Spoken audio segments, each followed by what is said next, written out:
श्री सीताराम चंद्राभ्याम नमः। सुंदरकांड 28वां सर्ग।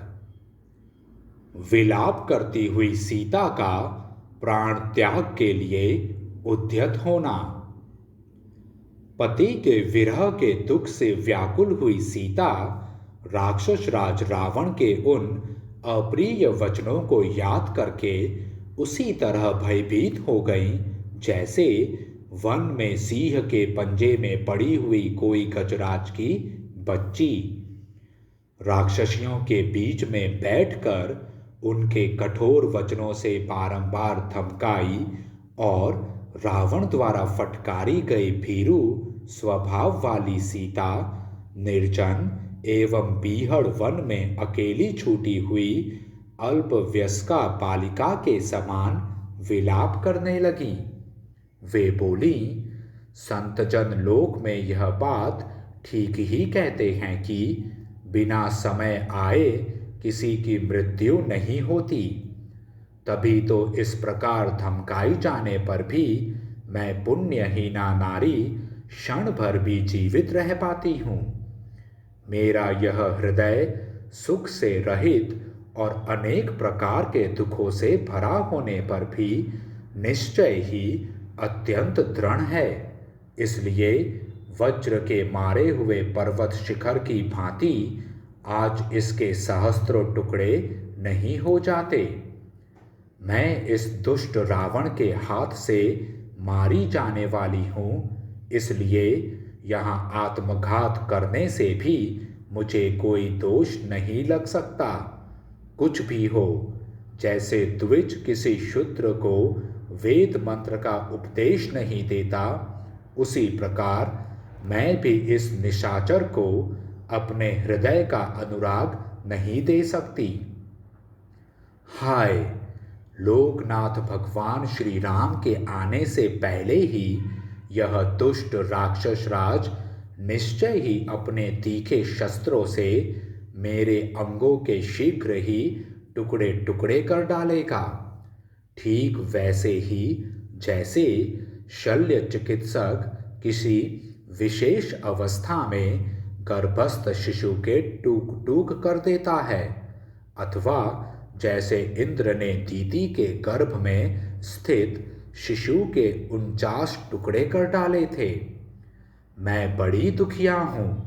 दुख की बात है कि मेरी अवधि के ये 2 महीने भी जल्दी ही समाप्त हो जाएंगे। राजा के कारागार में कैद हुए और रात्रि के अंत में फांसी की सजा पाने वाले अपराधी चोर की जो दशा होती है, वही मेरी भी है।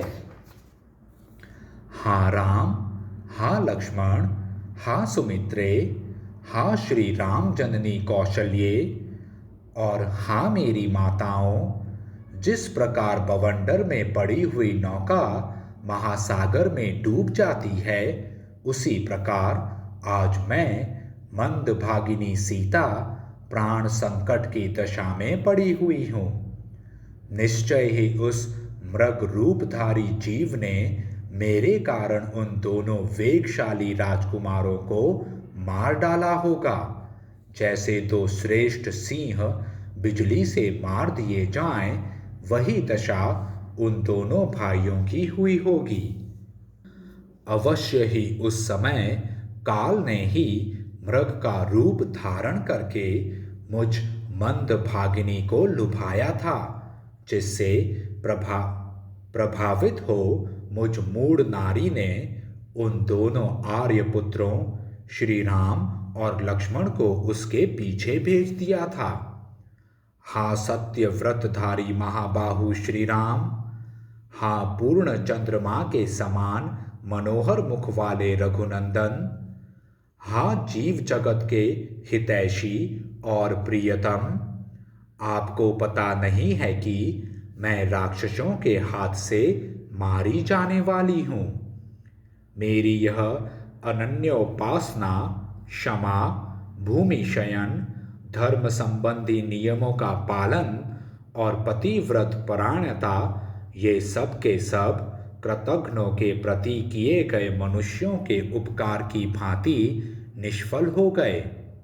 प्रभु, यदि मैं अत्यंत कृश और कांतिहीन होकर आपसे बिछुड़ी ही रह गई, तब आपसे मिलने की आशा खो बैठी, तब तो मैंने जिसका जीवन भर आचरण किया है वह धर्म मेरे लिए व्यर्थ हो गया और यह एक पत्नी व्रत भी किसी काम नहीं आया।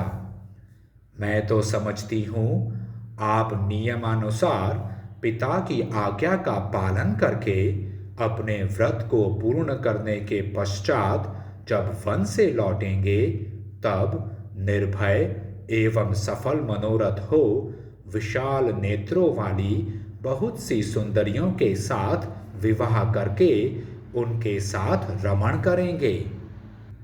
किंतु श्री राम, मैं तो केवल आप में ही अनुराग रखती हूँ।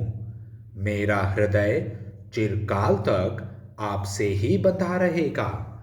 मैं अपने विनाश के लिए ही आपसे प्रेम करती हूँ। अब तक मैंने तप और व्रत आदि जो कुछ भी किया है वह मेरे लिए व्यर्थ सिद्ध हुआ है। उस अभीष्ट फल को न देने वाले धर्म का आचरण करके अब मुझे अपने प्राणों का परित्याग करना पड़ेगा। अतः मुझ मंदभागिनी को धिक्कार है। मैं शीघ्र ही किसी तीखे शस्त्र अथवा विष से अपने प्राण त्याग दूंगी, परंतु इस राक्षस के यहाँ मुझे कोई विष या शस्त्र देने वाला भी नहीं है। शोक से संतप्त हुई सीता ने इसी प्रकार बहुत कुछ विचार करके अपनी चोटी को पकड़कर निश्चय किया कि मैं शीघ्र ही इस चोटी से फांसी लगाकर यमलोक में पहुंच जाऊंगी। सीता जी के सभी अंग बड़े कोमल थे। वे उस अशोक वृक्ष के निकट उसकी शाखा पकड़कर खड़ी हो गईं। इस प्रकार प्राण त्याग के लिए उद्यत हो जब वे श्री राम, लक्ष्मण और अपने कुल के विषय में विचार करने लगीं, उस समय शुभांगी सीता के समक्ष ऐसे बहुत से लोक प्रसिद्ध श्रेष्ठ शकुन प्रकट हुए जो शोक की निवृत्ति करने वाले और उन्हें ढाढ़स बंधाने वाले थे। उन शकुनों का दर्शन और उनके शुभ फलों का अनुभव उन्हें पहले भी हो चुका था। इस प्रकार श्री वाल्मीकि निर्मित आर्ष रामायण आदि काव्य के सुंदर कांड में 28वां सर्ग पूरा हुआ।